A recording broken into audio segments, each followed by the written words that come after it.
man sax te li tax ma ni la tey doyen des juges mënul décider ndax day tëj dossier bi wala day seetal Sonko tey wala da koy yóbbu mu atte ko mooy su dégloo mbiri bi ki xam nga déglu na ki porte plainte déglu nañu Adji Sarr déglu nañu seede yi déglu nañu ñi ñuy topp déglu nañu Ndeye Khady Ndiaye donc Sonko rek moo ci desoon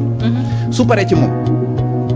balaa muy def leneen balaa muy tëj wala muy décider ndax da koy seetal il faut que mu dellu ci waat ci procureur ne ko pare naa sama enquête lan mooy sa xalaat bu mujj say dernière observation procureur def li ñu tuddee réquisitoire définitif ne ko mat li may na ko kat soit damay sàkku nga yóbbu diw ñu atte ko wala damay sàkku nga seetal ko foofu nag lay jëlee décision finale moom doyen des juges te ñaari décision yi mën a jël mooy soit day def non-lieu total maanaam seetal leen ne leen set ngeen wicc dem leen ñibbi kenn toppatu leen ci dara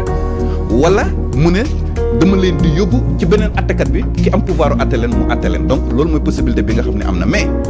man damaa jàpp ne dossier bi mënaguñ koo tëj ndax li tax mënaguñ koo tëj mooy lu bare lu war a leeragul lu bare loo xamante ni dafa war a leeragul ndax dañu gis ay kaddu yu féewaloo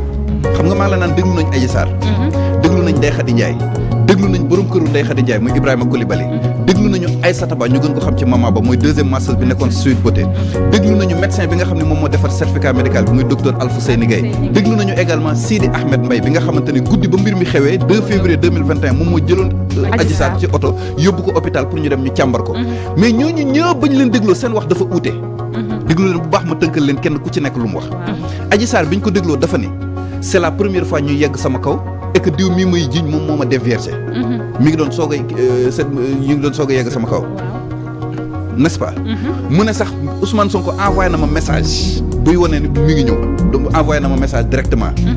ak yeneen fekk waxoon na tamit patron jëkkëru Ndeye Khady Ndiaye bi que damaa ëmboon ak yooyu yëpp mboolem li Adji Sarr wax ba ñu dégloo ñeneen ñi contraire la ñu wax Ndeye Khady Ndiaye ba ñu ko dégloo dafa ni message bi muy wax existé wul message bi jógewul sax ci Ousmane Sonko ci beneen client Sweet Beauté boo xam ne arabe la moo envoyé message bi te man capture d'écran sax laa def envoyé ko Adji Sarr Mama Ba biñ ko dégloo mu ne bañ leen wooye police di leen déglu Adji Sarr da ko doon jéem a corrompre proposé ko 100 000 francs pour mu noppi bañ a boole bañ a wax dëgg gi nu mu demee tentative de corruption dugg na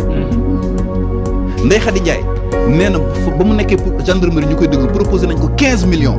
pour mu taqal Ousmane Sonko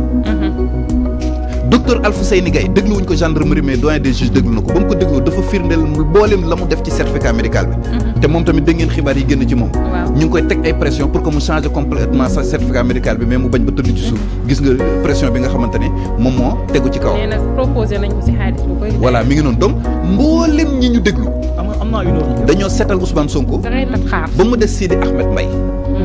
moom dafa confirmer version yi nga xamante ne Adji Sarr joxe na ko donc fii ma toog di wax ak yow